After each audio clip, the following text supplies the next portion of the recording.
Hello friends, आज के इस वीडियो में हम guardian of the Galaxy volume 1 और वॉल्यूम 2 दोनों मूवी को एक्सप्लेन करेंगे।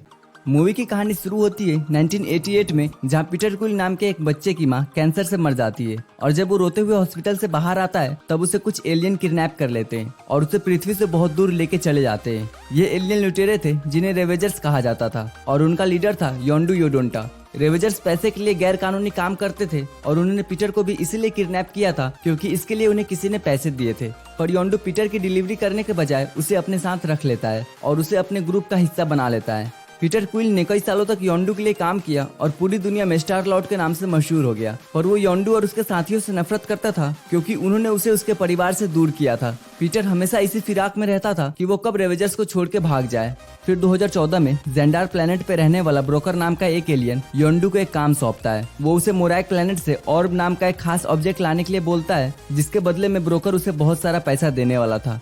पर उस ऑर्ब को और भी बहुत सारे लोग ढूंढ रहे थे, जिनमें से एक था थेनोस, जो कि बहुत ही खतरनाक एलियन था। ऑर्ब को हासिल करने के लिए थेनोस ने रोनन नाम के एलियन से हाथ मिलाया था। रोनन क्री प्रजाति का एक सनकी एलियन था जिसके जेंडार प्लेनेट से बहुत पुरानी दुश्मनी थी, इसीलिए रोनन ने थेनोस से सौदा किया था कि वो उसे ऑर्ब ला के देगा और बदले में थेनोस जेंडार को तबाह कर देगा। इस काम के लिए थेनोस ने अपने दोनों बेटियों को रोनन के पास भेज दिया। नेबुला और गमोरा थेनोस की गोद ली हुई बेटियां थी जो कि थेनोस से नफरत करती थी और वो एक दूसरे को भी पसंद नहीं करती थी।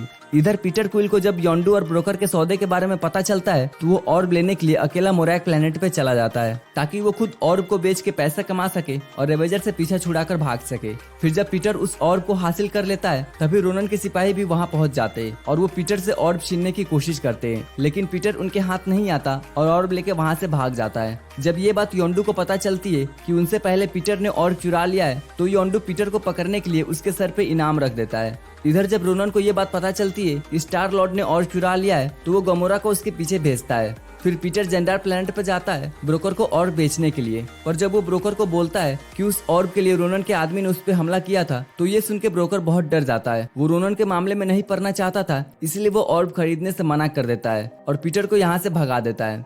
तभी वहाँ गमोरा पहुंच जाती है और पीटर से ऑर्ब छीन के वहाँ से भागने लगती है। इसी दौरान जेंडार प्लेनेट के दो एलियन, रॉकेट नाम का एक रकून और ग्रूट नाम का एक जिंदा पेड़, जब ये देखते हैं कि पीटर के सर पर इनाम है तो वो उसे पकड़ के योंडू के पास ले जाने का फैसला करते हैं। फिर गमोरा और पीटर के बीच ऑर्ब के लिए लड़ाई होती है और रॉकेट और ग्रूट इनाम के लिए पीटर के पीछे पड़ जाते हैं। इस तमाशे की वजह से जेंडार की नोवा सेना उन चारों को पकड़ लेती है और उन्हें एक जेल में डाल देती है। वहाँ उस जेल में कई सारे कैदी गमोरा को मारना चाह रहे थे क्योंकि थेनोस और रोनन से उसका कनेक्शन था। थेनोस और रोनन ने कई सारे लोगों को मारा था, इसीलिए वो कैदी गमोरा को भी मारना चाह रहे थे। उस कैदियों में से एक था ड्रैक्स, जिसकी बीवी और बच्ची को रोनन ने मार दिया था, इसीलिए वो गमोरा को मारने के लिए आगे आता है। लेकिन पीटर वहाँ आकर ड्रैक्स को समझाता है ये बोल के कि अगर वो रोनन से बदला लेना चाहता है तो वो इसके जरिए सीधा उसके पास पहुँच सकता है और अपना बदला ले सकता है। पीटर की ये बात सुनने के बाद ड्रैक्स गमोरा को छोड़ देता है। फिर गमोरा पीटर, रॉकेट और ग्रूट को ये बताती है कि थेनोस और रोनन का क्या सौदा हुआ है। गमोरा ये नहीं चाहती थी कि जेंडार प्लेनेट तबाह हो जाए, इसलिए वो उनसे गद्दारी करने वाली थी और वो खुद ऑर्ब को बेचने वाली थी, जिससे उसे बहुत सारा पैसा मिल जाता और वो थेनोस के चंगुल से छूट जाती।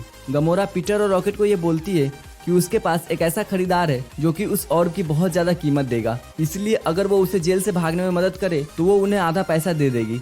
रॉकेट बहुत ही होशियार था और वो पहले भी कई बार जेल से भाग चुका था, इसीलिए वो जेल से निकलने का एक प्लान बनाता है और फिर वो सभी गार्ड्स को चकमा देकर जेल के कंट्रोल सेंटर पर कब्जा कर लेते हैं। इसमें ड्रैक्स भी उनका मदद करता है। ड्रैक्स को और या पैसे से कोई मतलब नहीं था, वो तो बस रोनन तक पहुंचना चाहता था, इसीलिए वो उनके साथ शामिल हो जाता है। फिर वो सब जेल से भाग जाते हैं। पीटर के स्पेसशिप पे बैठ के नोवेयर नाम का प्लेनेट पे पहुंच जाते हैं। वहाँ ड्रैक्स के अलावा बाकी सभी लोग कलेक्टर यानी टेंसली टाइवान से मिलते हैं, जो कि ऑर्ब का खरीदार था। कलेक्टर अपने पास बहुत ही नायाब चीजों को कलेक्ट करके रखता था। वो उन्हें बताता है कि उस ऑर्ब के अंदर पावर स्टोन मौजूद है, जो कि 6 इन्फिनिटी स्टोन में से एक था। वो पत्थर बेहद ही खतरनाक था और उसे सिर्फ शक्तिशाली लोग ही काबू कर सकते थे। जब कलेक्टर पीटर और उसके साथियों को इन्फिनिटी स्टोन के बारे में बताता है तभी उसकी एक सर्वेंट पावर स्टोन को पकड़ लेती है ताकि वो शक्तिशाली बन जाए और कलेक्टर के कैद से छूट जाए, पर वो उस पत्थर की ऊर्जा को सह नहीं पाती और एक धमाके से मर जाती है। जिससे कि कलेक्टर का पूरा म्यूजियम तबाह हो जाता है और पीटर, गमोरा, रॉकेट और ग्रूट किसी तरह से वहां से अपनी जान बचा के भागते हैं। गमोरा पावर स्टोन की तबाही देखकर बहुत ही डर गई थी। वो ये समझ गई थी कि ऑर्ब को बेचना या रोनन को देना बहुत ही रिस्की है, इसलिए उसने फैसला किया कि वो ये जेंडार की नोवा सेना के हवाले कर देगी ताकि वो सुरक्षित हाथों में रहे। इसी दौरान ड्रैक्स ने नशे की हालत में रोनन को नोवेयर प्लेनेट पे बुला लिया था ताकि वो उसे मार सके और योंडू भी अपने ग्रुप के साथ पीटर को ढूंढते हुए वहां पहुंच गया था। ड्रैक्स रोनन को मारने की कोशिश करता है पर रोनन उसे बड़े ही आसानी से हरा देता है और वो नेबुला और अपने सिपाहियों को गमोरा के पीछे भेजता है। पीटर, रॉकेट और गमोरा वहां से भागने की कोशिश करते हैं लेकिन तभी नेबुला गमोरा की स्पेसशिप तबाह करके ऑर्ब हासिल कर लेती है और फिर रोनन अपने सिपाहियों के साथ वहां से चला जाता है। उधर गमोरा स्पेस में बड़े बुरे हालत में होती है, इसलिए पीटर उसे बचाने जाता है और तभी योंडू वहां आकर उन दोनों को पकड़ लेता है। उधर रोनन को ऑर्ब मिल चुका था और उसे ये भी पता चल गया था कि उसके अंदर एक इन्फिनिटी स्टोन है, इसलिए उसका इरादा बदल गया और वो ऑर्ब थैनोस को देने के बजाय खुद अपने पास रख लिया और पावर स्टोन को अपने हथियार में लगा लिया। अब वो खुद जेंडार और कई सारे प्लेनेट को तबाह करने वाला था और उसके बाद वो थैनोस को भी मारने वाला था। नेबुला जो कि अपने पिता से नफरत करती थी वो रोनन से मिल गई। उधर रॉकेट, ग्रूट और ड्रैक्स अभी तक नोवेयर प्लेनेट पर थे। वो तीनों पीटर और गमोरा को योंडू के पास से छुड़ाने का फैसला करते। योंडू धोखा देने की वजह से पीटर को मारने वाला था पर पीटर उसे बोलता है कि वो गमोरा के जरिए रोनन के पास से वो ऑर्ब ला सकता है जिसे बेचकर योंडू बहुत सारा पैसा कमा सकता है। इसीलिए योंडू पीटर और गमोरा को छोड़ देता है और फिर रॉकेट, ग्रूट और ड्रैक्स भी वहाँ आ जाते हैं। अब इन पांचों के बीच में अच्छी दोस्ती हो गई थी और वो साथ मिलकर रोनन को रोकने का सोचते हैं। वो रेवेजर्स को बताते हैं कि रोनन पावर स्टोन की मदद से जेंडार और कई सारे प्लेनेट को तबाह करने वाला है, इसीलिए वो अब रोनन को हराने के लिए एक प्लान बनाते हैं और वो जेंडार वालों को भी इसके बारे में बता देते हैं और उन्हें भी अपने प्लान में शामिल कर लेते हैं। फिर रोनन अपने स्पेसशिप और अपने सिपाहियों के साथ जेंडार प्लेनेट के पास पहुंचता है और उसे रोकने के लिए पीटर का ग्रुप और रेवेजर्स वहां आ जाते हैं और जेंडार की नोवा सेना भी उनकी मदद करने वहां आ जाती है।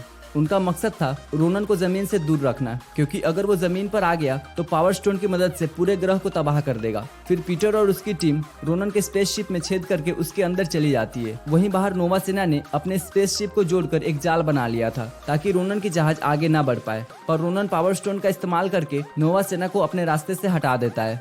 उधर पीटर, ग्रूट और ड्रैक्स रोनन के कई सैनिकों को मारकर उस तक पहुंचने की कोशिश करते हैं, पर नेबुला वहां आकर गमोरा का रास्ता रोक लेती है, पर गमोरा उसे हरा देती है और नेबुला वहां से भाग जाती है।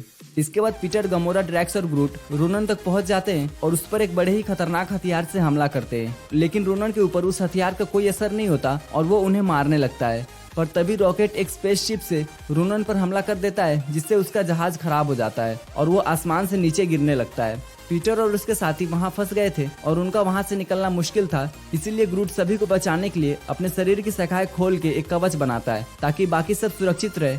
फिर वो जहाज जमीन पर गिरता है।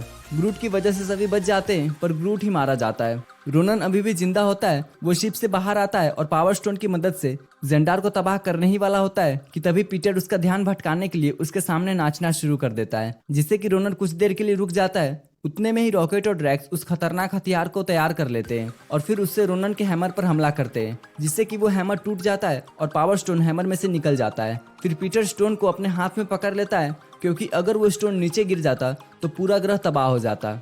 स्टोन को हाथ में लेते ही पीटर का बहुत ही बुरा हाल हो जाता है। फिर गमोरा, रॉकेट और ड्रैक्स भी पीटर का हाथ पकड़ लेते हैं ताकि पावर स्टोन की एनर्जी बढ़ जाए और पीटर बच जाए। फिर सब मिलकर उसके एनर्जी को फोकस करते हैं और रोनन को मार देते हैं।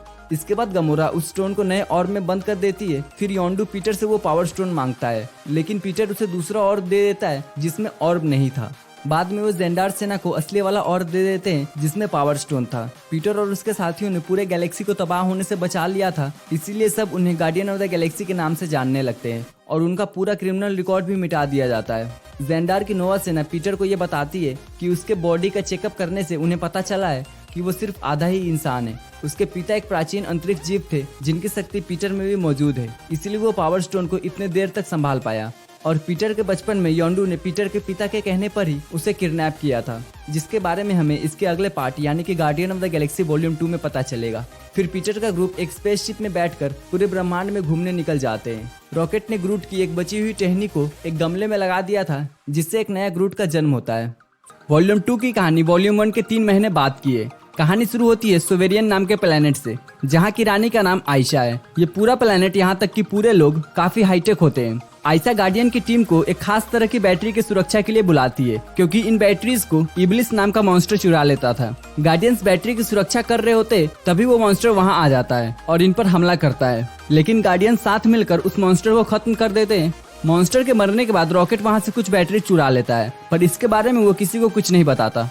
फिर ये आयशा के पास जाते हैं, जो इन्हें इनके काम के बदले में नेबुला को इन्हें लौटा देती है। आयशा इन्हें बताती है कि ये यहाँ पर बैटरी चुराने आई थी। गार्डियंस नेबुला को जेंडार प्लेनेट के नोवा सेना को सौंपने वाले थे। ये जब अपने शिप पे बैठ के यहाँ से निकलते हैं तो इनके पीछे सोवेरियन की सेना लग जाती है, क्योंकि आयशा को रॉकेट के बैटरी चुराने के बारे में पता चल गया था। सोवेरियन की सेना से गार्डियंस का बचना नामुमकिन था, पर तभी एक व्हाइट शिप में कोई आता है जो एक ही झटके में पूरे सोवेरियन सेना के ड्रोन को तबाह कर देता है। गार्डियंस का स्पेस शिप सोवेरियन सेना के हमले से खराब हो जाता है और वो किसी अनजान ग्रह पे जाकर क्रैश हो जाता है। वो व्हाइट शिप वाला भी वहाँ पे पहुँचता है जिसने गार्डियंस को बचाया था। उस शिप में से एक सेलेस्टियल जिसका नाम ईगो है वो बाहर निकलता है। उसके साथ एक एलियन मेंटिस भी बाहर आती है। ईगो पीटर को अपना नाम बताता है और उसे कहता है कि मैं तुम्हारा पिता हूँ। ये सुन के गार्डियंस की पूरी टीम हैरान हो जाती है। रात में ईगो पीटर को बताता है कि मैंने योंडू को तुम्हें लाने के लिए भेजा था, पर उसने तुम्हें मुझसे चुरा लिया। ईगो उसे अपने साथ अपने प्लेनेट पे चलने के लिए भी कहता है, पर पीटर को उसकी बातों पे विश्वास नहीं हो रहा था। लेकिन गमोरा पीटर से कहती है हमें उसके साथ चलना चाहिए। इसके बाद पीटर, गमोरा और ड्रैक्स ईगो के साथ जाने के लिए निकल पड़ते हैं। वहीं रॉकेट और ग्रूट यहीं पे रहकर स्पेसशिप को रिपेयर करने का काम करते हैं। उनके साथ नेबुला भी होती है जिन्हें इन्होंने बंदी बना के रखा था। इसके बाद हमें कॉन्ट्रैक्सिया नाम के प्लेनेट को दिखाया जाता है। ये प्लेनेट रेवेजर्स का घर होता है। यहाँ हम योंडू को देखते हैं। यहाँ सभी रेवेजर्स पार्टी कर रहे होते हैं। यहाँ पे स्टारहॉक नाम का एक रेवेजर्स होता है जो योंडू को यहाँ देख के जाने लगता है। पहले योंडू स्टारहॉक के साथ ही काम करता था, पर योंडू जब से ईगो के लिए बच्चे किडनैप करने लगा तो स्टारहॉक ने योंडू को अपनी टीम से निकाल दिया। यहाँ पे सोवेरियन प्लेनेट की रानी आयशा योंडू से मिलने आती है। वो योंडू को कहती है मुझे किसी भी कीमत पर गार्डियंस की पूरी टीम चाहिए, इसके बदले में मैं तुम्हें अच्छी खासी रकम दूंगी। योंडू अपनी टीम के साथ उस प्लेनेट पे पहुंच जाता है जहाँ पे गार्डियंस का स्पेसशिप क्रैश हुआ था। वो रॉकेट को पकड़ लेता है, पर वो गार्डियंस को आयशा के हवाले नहीं करना चाहता था, बल्कि बैटरीज को हासिल करके उन्हें अच्छे कीमत पर बेचना चाहता था। इस बात से उसका लेफ्टिनेंट डेजरफेस और बाकी सारे साथी उसके खिलाफ हो जाते हैं। वो कहते हैं पीटर तुम्हें कितनी बार क्यों न धोखा दे, पर तुम उसे नुकसान नहीं पहुंचाना चाहते। वहीं नेबुला ग्रूट को कहती है तुम्हारा दोस्त खतरे में, तुम मेरा हाथ खोल दो, मैं उसे बचा सकती हूँ। ग्रूट नेबुला की बात मान जाता है। अगले ही पल नेबुला योंडू को घायल कर देती है।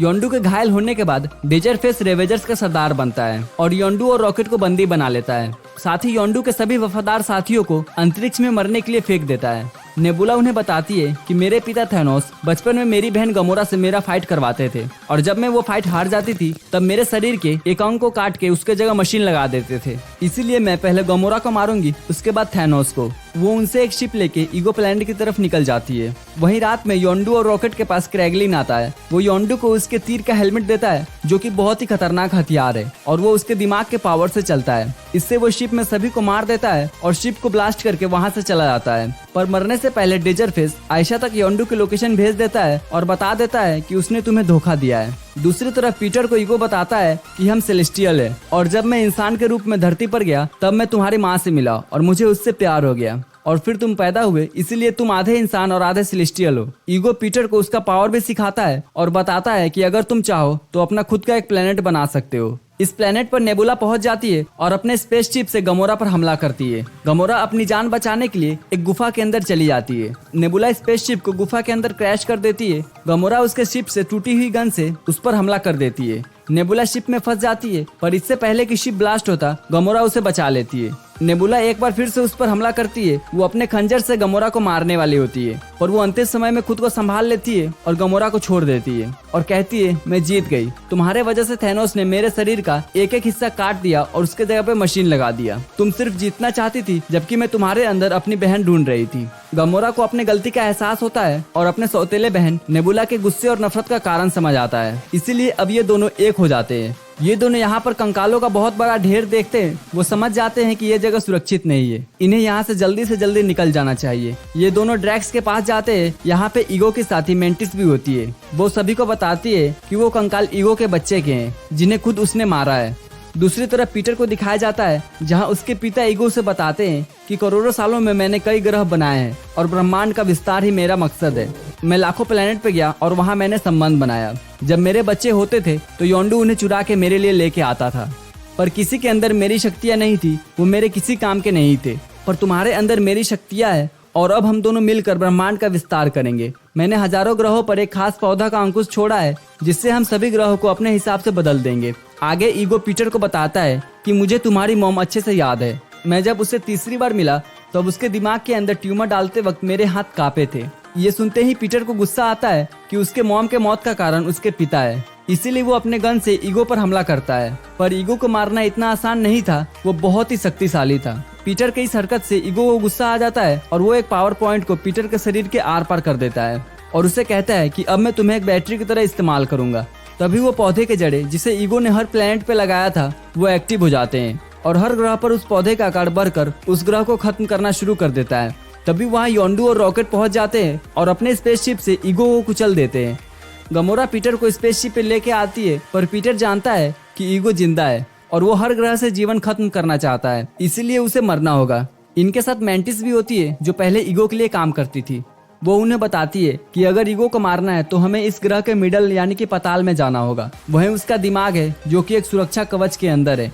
अब योंडू और पीटर स्पेसशिप को स्टार्ट करते हैं। यहाँ योंडू पीटर को बताता है कि उसने उसे ईगो को इसलिए नहीं दिया क्योंकि उसे पता चल गया था कि वो बच्चों को मार देता है। अब ये प्लेनेट के मिडल में पहुंच जाते हैं जहां ईगो का दिमाग सुरक्षा कवच के अंदर होता है। ये उस सुरक्षा कवच को अपने स्पेसशिप के लेजर से नष्ट करने की कोशिश करते हैं, पर तभी वहां पर सोवेरियन सेना के हजारों ड्रोन पहुंच जाते हैं। वो इन पर हमला कर देते हैं जिससे इनके स्पेसशिप का पावर सोर्स खत्म हो जाता है। इसका मतलब अब ये दिमाग के सुरक्षा कवच को नहीं नष्ट कर सकते। अब रॉकेट उन बैटरीज को जो उसने आइसा के ग्रह से चुराया था उसे बॉम्ब के साथ बांध देता है और ग्रूट को बताता है कि तुम्हें इसे ईगो के दिमाग के अंदर फिट करना होगा, क्योंकि ग्रूट काफी छोटा है और वो आसानी से पतले जगह से होते हुए ईगो के दिमाग के पास पहुंच सकता है। वहीं दूसरी तरफ योंडू नेबुला के शरीर से पावर यूज करके सभी ड्रोन्स को खत्म कर देता है, जिससे आइसा गुस्से से पागल हो जाती है। इसके बाद यहाँ पर ईगो भी आ जाता है, जिसके बाद यहाँ ईगो और पीटर में लड़ाई होती है। ये दोनों अपनी अपनी पावर का इस्तेमाल करके लड़ते हैं। वहीं ग्रूट को दिखाया जाता है जो ईगो के दिमाग के पास पहुंच जाता है और बॉम्ब में टाइम फिट करके वहां से निकल जाता है। पीटर ईगो के साथ अकेले लड़ाई कर रहा होता है और बाकी सभी इस प्लेनेट से निकल जाते हैं सिवाय योंडू के, क्योंकि वो पीटर को बचाना चाहता है, इसीलिए वो वहीं रुकता है। योंडू पीटर को अपना बेटा मानता है। अब जैसे ही बॉम्ब ब्लास्ट होता है तो ईगो रेत की ढेर की तरह ढह जाता है, यानी कि वो अब मारा गया।